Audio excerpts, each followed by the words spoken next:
Hey guys, what's going on? I got asked a question on the Facebook fan page. By the way, check it out if you haven't already. My main Facebook account is temporarily deactivated because of school and stuff like that. It gets in the way. But the fan page is always open. The Low Budget Lean Muscle fan page. Check it out. Give it a like. But anyway, I got a question on there about checklist. You guys know I like doing daily routines, having a checklist every day, things that I know I must do in order to get closer to self-mastery, which is the goal, self-mastery, right? Before you can dominate anything else on this planet, you got to dominate yourself. You got to master yourself, because you're a very powerful weapon. You know, if you don't know how to master yourself, you'll eventually fuck up or just, you know, rust out. But anyway, so somebody asked me, well, I started doing your daily routines, but it's hard for me to keep it going after 2 or 3 days. You know, he finds himself going astray. And I'm glad that you asked that, because I had that exact same problem, you know, because I've been doing this for a long time now. And the solution to it is simple. Number one, you know, right? 3 ways. Number one, you want to eliminate everything on your to-do list that has nothing to do with your goal, right? Because the thing is, we get excited when we get inspired when we see videos like, oh man, I'm about to get my life back on track, and we go on, we pick a piece of paper and we write down a shitload of stuff, right? To do this, which are all good. They're all inherently good. But the downside is, I told you guys, you have to focus on the one thing that matters. You have to focus on your goal. So even if you add something to your list that is good, but has nothing to do with your goal, it is a distraction. I don't care how good it is. I like to say a surgeon who wants to be the master surgeon has no business reading a book about how to become a good carpenter, right? Unless it's gonna help him, you know, become a better surgeon, right? You don't have time for pastimes. Your goal should be your pastime. Even the video games that I play have to do with my goal. Everything that I do has to do with my goal. You have the only person that can slow you down is you, right?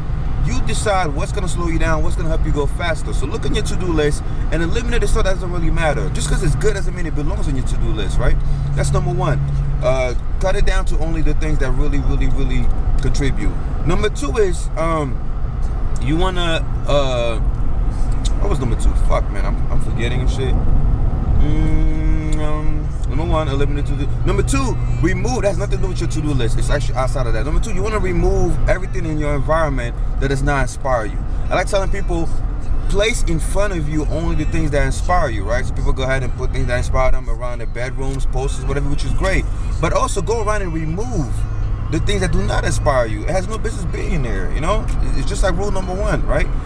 Because you find yourself looking at those pictures, you're not getting anything out of it. They're just there. They used to inspire you in the past, and once they stop inspiring you, remove it. Whether it's a song on your iPod, a poster on your wall, everything around you should be related to inspiration, bringing you closer to your goal. Because inspiration is the biggest fuel, trust me.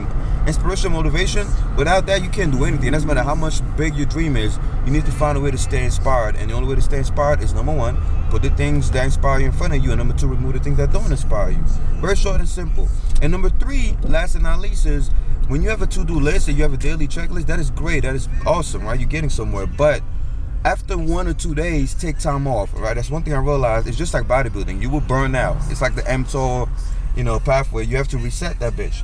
So after a day of a productive work, a day of accomplishing your to-do list and doing everything, have a day when you take off. Have a day where you don't do anything. Have a day where you just relax. Even when I say do everything that's constructive, even rest is constructive, right? You get more out of rest than out of work, believe it or not. Just like bodybuilding, you know, I like comparing to bodybuilding.